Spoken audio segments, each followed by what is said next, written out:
ಬೆಂಗಳೂರಿನಲ್ಲಿ ಸಾಕಷ್ಟು ಸಾರ್ವಜನಿಕ ಜಾಗಗಳಲ್ಲಿ, ಪಬ್ಲಿಕ್ ಸ್ಪೇಸಸ್ಸಲ್ಲಿ, ಅಂದರೆ ರೋಡ್ ಸೈಡಲ್ಲಿ, ಫುಟ್ಪಾತಲ್ಲಿ, ರಿಂಗ್ ರೋಡಲ್ಲಿ, ಈ ಥರ ಸುಮಾರು ಸಾರ್ವಜನಿಕ ಜಾಗಗಳಲ್ಲಿ ಎಲ್ಲಂದ್ರಲ್ಲಿ ಈ ತ್ಯಾಜ್ಯ ಸಾಮಗ್ರಿಗಳನ್ನು ಸುರಿದಿದ್ದಾರೆ. ಅದು ಇವತ್ತಲ್ಲ, ಸುಮಾರು ದಿನಗಳಿಂದ ಅಲ್ಲಿ ಸುರಿತಾ ಬಂದಿದ್ದಾರೆ.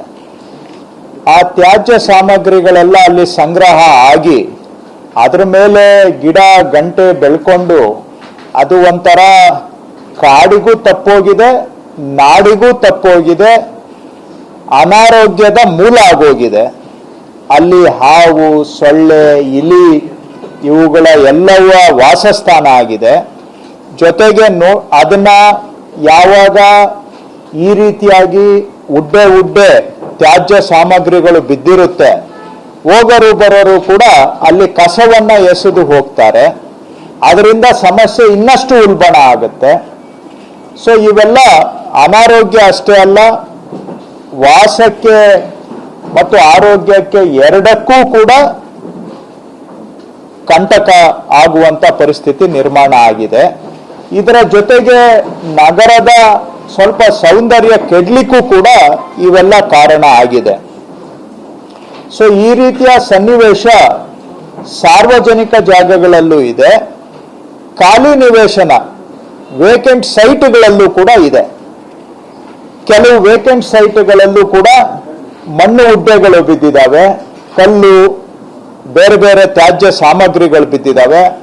ಅದ್ರ ಮೇಲೆ ಕಳೆ ಬೆಳ್ಕೊಂಡು ಅಲ್ಲಿ ಇಲಿಗಳು, ಹಾವುಗಳು, ಸೊಳ್ಳೆ ಎಲ್ಲಾನು ಕೂಡ ಸೇರ್ಕೊಂಡು ಅಕ್ಕಪಕ್ಕದ ಮನೆಗಳವರೆಗೂ ಕೂಡ ತೊಂದರೆ. ನನಗೆ ಸಾರ್ವಜನಿಕರಿಂದ ಈ ತರಹದ ಸಮಸ್ಯೆಗಳ ಬಗ್ಗೆ ನೂರಾರು ದೂರುಗಳು ಬಂದಿದ್ದಾವೆ. ನಮ್ಮ ಬಡಾವಣೆ ಒಳಗಡೆನೆ ಈ ರೀತಿಯಾಗಿ ನಿವೇಶನಗಳನ್ನ ಅವರು ಸ್ವಚ್ಛ ಮಾಡ್ಕೊಂಡಿಲ್ಲ, ಅಥವಾ ರೋಡ್ ಸೈಡಲ್ಲಿ ನೀವುಗಳು ಕ್ಲೀನ್ ಮಾಡಿಲ್ಲ. ಇದರಿಂದ ಎಲ್ಲ ನಗರದ ಒಂದು ಸೌಂದರ್ಯನೂ ಕೆಡ್ತಾ ಇದೆ, ವಾಸಕ್ಕೆ ಅನಾರೋಗ್ಯಕರ ಪರಿಸ್ಥಿತಿ ನಿರ್ಮಾಣ ಆಗಿದೆ ಅಂತ ಹೇಳಿ ದೂರುಗಳು ಸಾಕಷ್ಟು ಬಂದಿದ್ದಾವೆ. ಇದು ಬರೀ ನಮ್ಮ ರಸ್ತೆ, ಫುಟ್ಪಾತ್ ಅಷ್ಟೇ ಅಲ್ಲ, ಖಾಲಿ ನಿವೇಶನಗಳು ಅಷ್ಟೇ ಅಲ್ಲ, ಕೆಲವು ಕಡೆ ರೈಲ್ವೆ ಪ್ರಾಪರ್ಟಿಯಲ್ಲೂ ಕೂಡ ಇದೇ ರೀತಿಯಾದಂಥ ಸನ್ನಿವೇಶ ಇದೆ. ಇನ್ನ ಕೆಲವು ಕಡೆ ಈ ಮೆಟ್ರೋ ಕನ್ಸ್ಟ್ರಕ್ಷನ್ ಸೈಟ್ಗಳಲ್ಲೂ ಕೂಡ ಈ ರೀತಿಯ ತ್ಯಾಜ್ಯ ಸಾಮಗ್ರಿಗಳು ಸುಮಾರು ದಿನಗಳಿಂದ ಎಲ್ಲ ಬೆಳೆದು ನಿಂತು ಅಲ್ಲಿನೂ ಕೂಡ ಕ್ಲೀನ್ ಆಗಿ ಇಲ್ಲದೆ ಇರೋದ್ರಿಂದ ಜನ ಸಂಚಾರಕ್ಕೂ ಕಂಟಕ ಆಗುತ್ತೆ, ಮತ್ತೆ ಅನಾರೋಗ್ಯಕ್ಕೂ ಮೂಲ ಆಗುತ್ತೆ. ರೈಡ್ನವರು ಕೆಲವು ಕಡೆ ಕನ್ಸ್ಟ್ರಕ್ಷನ್ ಮಾಡ್ತಾ ಇದ್ದಾರೆ, ಸಬರ್ಬನ್ ರೇನ್, ಅಲ್ಲೂ ಈ ರೀತಿಯ ಪರಿಸ್ಥಿತಿ ಇದೆ. ಜೊತೆಗೆ ಓಲ್ಡ್ ಸಿಟಿ ಏರಿಯಾದಲ್ಲಿ ಹಿಂದಿನಿಂದ ಕೆಲಸ ಮಾಡಿದವರು ಫುಟ್ಪಾತ್ ಮೇಲೆ ಕಲ್ಲುಗಳನ್ನ ಬಿಟ್ಟು ಹೋಗಿದ್ದಾರೆ, ಸ್ಲ್ಯಾಬ್ಗಳು ಅನುಪಯುಕ್ತ ಮೆಟೀರಿಯಲ್ ಬಿಟ್ಟು ಹೋಗಿದ್ದಾರೆ, ಎಲೆಕ್ಟ್ರಿಕಲ್ ಪೋಲ್ಸ್ ಬಿದ್ದಿದ್ದಾವೆ, ಪೈಪ್ಗಳು ಬಿದ್ದಿದ್ದಾವೆ. ಹೀಗೆ ವರ್ಷಗಳಿಂದ ಇವೆಲ್ಲ ಅಲ್ಲಿ ಸಾಮಗ್ರಿಗಳು ಬಿಸಾಡಿ ಒಟ್ಟಾರೆ ಇದರಿಂದ ವಾಹನ ಸಂಚಾರಕ್ಕೂ ತೊಂದರೆ, ಪಾದಚಾರಿಗಳಿಗೂ ತೊಂದರೆ, ಮತ್ತೆ ಎಲ್ಲದಕ್ಕಿಂತ ಮುಖ್ಯವಾಗಿ ಔಟರ್ ಏರಿಯಾದಲ್ಲಿ ಉಡ್ಡೆ ಮಣ್ಣು ಕಲ್ಲು ಸೇರಿ ರಾಶಿಗಳಾಗಿ ಅಲ್ಲಿ ನೋಡೋದಕ್ಕೆ ಅಸಹ್ಯಕರವಾದಂಥ ವಾತಾವರಣ ನಿರ್ಮಾಣ ಆಗಿದೆ.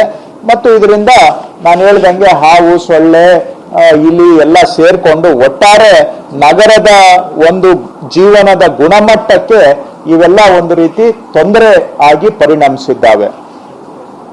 ಸೊ ಈ ತರ ಸಾವಿರಾರು ಲೊಕೇಶನ್ಸ್ ಇದಾವೆ ಇಡೀ ಜಿಬಿಯ ವ್ಯಾಪ್ತಿಯಲ್ಲಿ.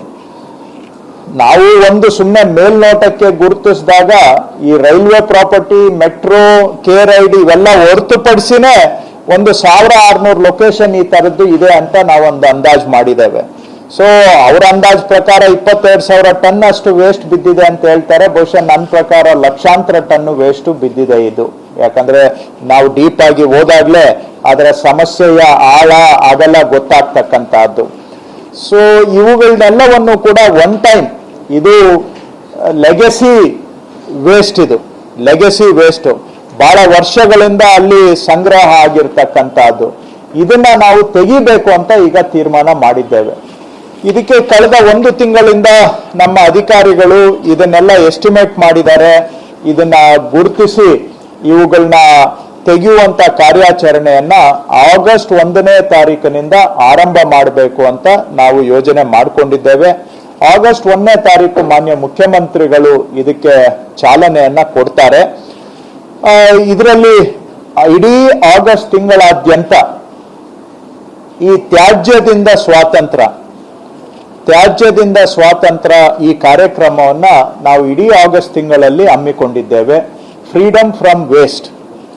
ಸೊ ಇದನ್ನ ಸಾರ್ವಜನಿಕ ಜಾಗಗಳಲ್ಲಿ ಎಲ್ಲೆಲ್ಲಿ ಈ ರೀತಿ ಬಿದ್ದಿದೆ ಅದನ್ನ ನಾವು ಕಾರ್ಪೊರೇಷನ್ಗಳ ವತಿಯಿಂದ ಮೆಟ್ರೋ, BWSSB, ಬೆಸ್ಕಾಮು, ಕೇರೈಡು ಇವರೆಲ್ಲರೂ ಕೂಡ ಸೇರಿ ನಮ್ಮ ಜಾಗದಲ್ಲಿ ಇರುವಂತಹ ಇಂತಹ ತ್ಯಾಜ್ಯವನ್ನ ಆಯಾ ಸಂಸ್ಥೆಗಳವರು ತೆಗಿಬೇಕು ಅಂತ ನಾವು ಇವತ್ತು ಸಭೆ